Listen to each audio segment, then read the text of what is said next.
Hello friends. क्योंकि अब हम इंडियन कॉन्स्टिट्यूशन को पढ़ने जा रहे हैं तो हमें ये पता होना चाहिए कि कॉन्स्टिट्यूशन क्यों बना और इसके बनने की शुरुआत कहाँ से हुई। आज की वीडियो में हम लोग डिटेल में डिस्कस करेंगे इंडियन पॉलिटी का एक बहुत ही इंपॉर्टेंट टॉपिक जिसका नाम है historical background and making of Indian constitution. तो इस कहानी की शुरुआत हुई थी 20 अगस्त 1917 से। यही वो दिन था जिस दिन ब्रिटिश गवर्नमेंट के secretary of state for India Edwin Montagu ने ब्रिटिश पार्लियामेंट में एक डिक्लेरेशन दिया जिसे मोंटेगू डिक्लेरेशन भी कहा जाता है।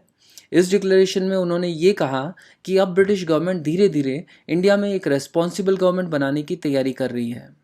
अब यहाँ पर दो क्वेश्चंस बनते हैं। पहला ये कि रेस्पॉन्सिबल गवर्नमेंट होती क्या है, और दूसरा ये कि रेस्पॉन्सिबल गवर्नमेंट बनाओगे कब तक। अगर बात करें रेस्पॉन्सिबल गवर्नमेंट की तो ये बेसिकली इंडियन पॉलिटी का ही टॉपिक है, और इसे ठीक से समझने के लिए पार्लियामेंट, इलेक्शंस, नो कॉन्फिडेंस जैसे कुछ और टॉपिक्स को पढ़ना पड़ेगा जो हम लोग आगे के चैप्टर्स में कवर करेंगे।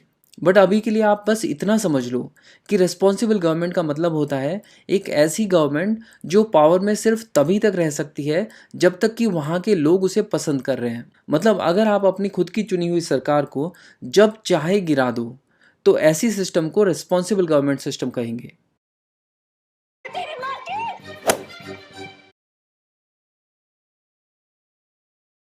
इसका मतलब ब्रिटिश गवर्नमेंट कहीं ना कहीं इंडिया में सेल्फ गवर्नमेंट बनाने की तैयारी कर रही थी। अब आता है दूसरा क्वेश्चन, यानी रेस्पॉन्सिबल गवर्नमेंट बनाएंगी कब तक।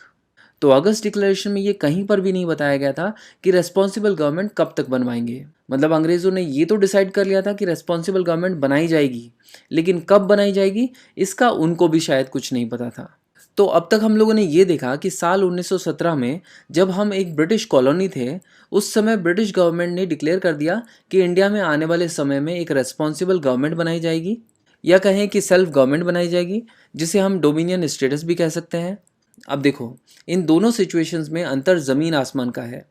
यहाँ पर वाइसरॉय और उसकी एग्जीक्यूटिव काउंसिल का रूल था, जबकि यहाँ पर इंडिया में इंडियंस के द्वारा चुनी हुई सरकार का रूल होगा। तो यहाँ से यहाँ तक पहुँचने के लिए ब्रिटिश गवर्नमेंट का प्लान था कि धीरे धीरे इंडियन एडमिनिस्ट्रेशन में इंडियंस की हिस्सेदारी को बढ़ाया जाएगा। मतलब ज़्यादा से ज़्यादा लोगों को इंडियन एडमिनिस्ट्रेशन का पार्ट बनाया जाएगा। इसके अलावा सेल्फ गवर्निंग इंस्टीट्यूट्स को डेवलप किया जाएगा, और इस तरह स्लोली स्लोली इंडिया को एक रेस्पॉन्सिबल गवर्नमेंट की तरफ लेकर जाया जाएगा। अब हम एक टाइमलाइन के थ्रू समझेंगे कि ब्रिटिश गवर्नमेंट की तरफ से क्या क्या स्टेप्स लिए गए थे इंडिया में एक रेस्पॉन्सिबल गवर्नमेंट इस्टेब्लिश करने को लेकर। तो सबसे पहले गवर्नमेंट ऑफ इंडिया एक्ट 1919 लाया गया, जिसे मोंटेगू केम्सफोर्ड रिफॉर्म भी कहा जाता है। इस एक्ट के जरिए काफ़ी सारे सुधार किए गए। भारतीय लोगों की ब्रिटिश इंडियन एडमिनिस्ट्रेशन में हिस्सेदारी काफ़ी बढ़ाई गई। फॉर एग्जांपल, वाइसरॉय की एग्जीक्यूटिव काउंसिल में इंडियंस की संख्या 1 से बढ़ाकर अब 3 कर दी गई थी। और इतना ही नहीं, फाइनेंस कमेटी जैसी इंपॉर्टेंट कमिटीज़ में भी इंडियंस को इंक्लूड किया जा रहा था अब। और इसके अलावा इस एक्ट में ये भी कहा गया था कि इंडियन लेजिस्लेटिव काउंसिल की मेजॉरिटी ऑफ मेंबर्स को अब इलेक्शंस के द्वारा चुना जाएगा। और ऐसा हुआ भी। साल 1920 में इंडिया के पहले डायरेक्ट इलेक्शंस हुए, जिनके बेस पर इंडियन लेजिस्लेटिव काउंसिल्स की मेजॉरिटी ऑफ सीट्स को फिल किया गया। इसी के साथ साथ इस एक्ट में सेंट्रल पब्लिक सर्विस बनाने के बारे में भी कहा गया। इसी एक्ट ऑफ 1919 में एक प्रोविज़न ये भी था कि इस एक्ट के लागू होने के 10 साल के बाद, यानी 1929 में, एक कमीशन अपॉइंट किया जाएगा जो मोंटेगू केम्सफोर्ड एक्ट के इम्पैक्ट और प्रोग्रेस को एग्जामिन करेगा, और साथ ही साथ अपनी रिकमेंडेशंस भी देगा कि इंडिया में और क्या क्या रिफॉर्म्स लाने चाहिए। तय समय से 2 साल पहले ही, यानी 1927 में ही, इस कमीशन को सेटअप कर दिया गया। इस कमीशन में टोटल 7 मेंबर्स थे, और इसके चेयरमैन थे सर जॉन साइमन। उन्हीं के नाम पर इस कमीशन को साइमन कमीशन कहा जाता है। नवंबर 1927 में साइमन कमीशन इंडिया में आया, और मई 1930 में साइमन कमीशन ने अपनी पहली रिपोर्ट पब्लिश कर दी।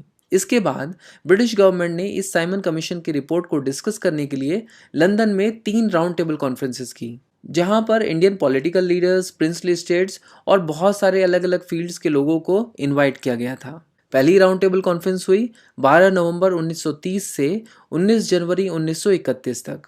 सेकेंड राउंड टेबल कॉन्फ्रेंस हुई 7 सितंबर 1931 से 1 दिसंबर 1931 तक, और थर्ड राउंड टेबल कॉन्फ्रेंस हुई 1932 के नवंबर महीने में। अब इसके बाद क्या हुआ कि 1934 में एम एन रॉय साहब ने कहा कि देखो यार, रेस्पॉन्सिबल गवर्नमेंट को बनाने के बारे में तो आप सोच रहे हो, जो कि एक अच्छी बात है, बट हर एक गवर्नमेंट का एक अपना कॉन्स्टिट्यूशन होता है और गवर्नमेंट को इस कॉन्स्टिट्यूशन के अनुसार ही काम करना होता है। तो जो रेस्पॉन्सिबल गवर्नमेंट बनाने की आप बात कर रहे हो, उसको भी तो एक कॉन्स्टिट्यूशन की ज़रूरत पड़ेगी। तो क्यों ना एक कॉन्स्टिट्यूएंट असेंबली बनाई जाए जो मिलकर इंडियन कॉन्स्टिट्यूशन बनाए। तो कहने का मतलब 1934 में पहली बार कॉन्स्टिट्यूएंट असेंबली बनाने का आइडिया दिया गया। अच्छा, वापस से हम राउंड टेबल कॉन्फ्रेंस पे चलते हैं।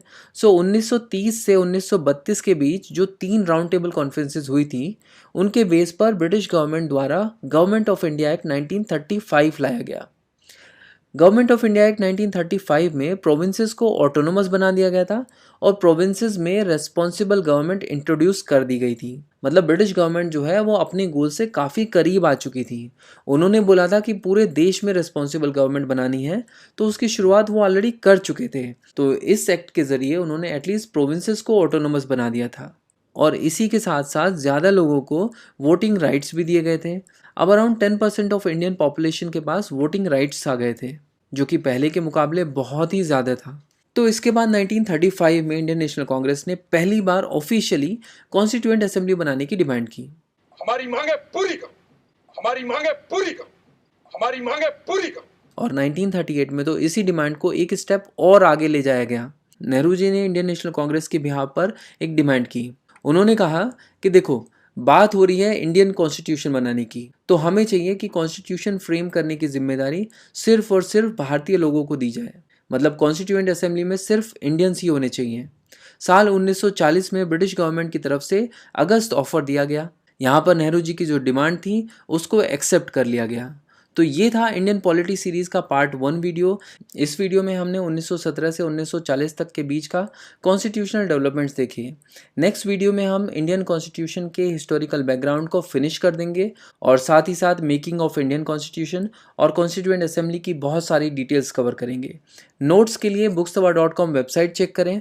अगर आपको ये वीडियो अच्छी लगी है तो इसे लाइक कीजिए, अपने दोस्तों के साथ शेयर कीजिए।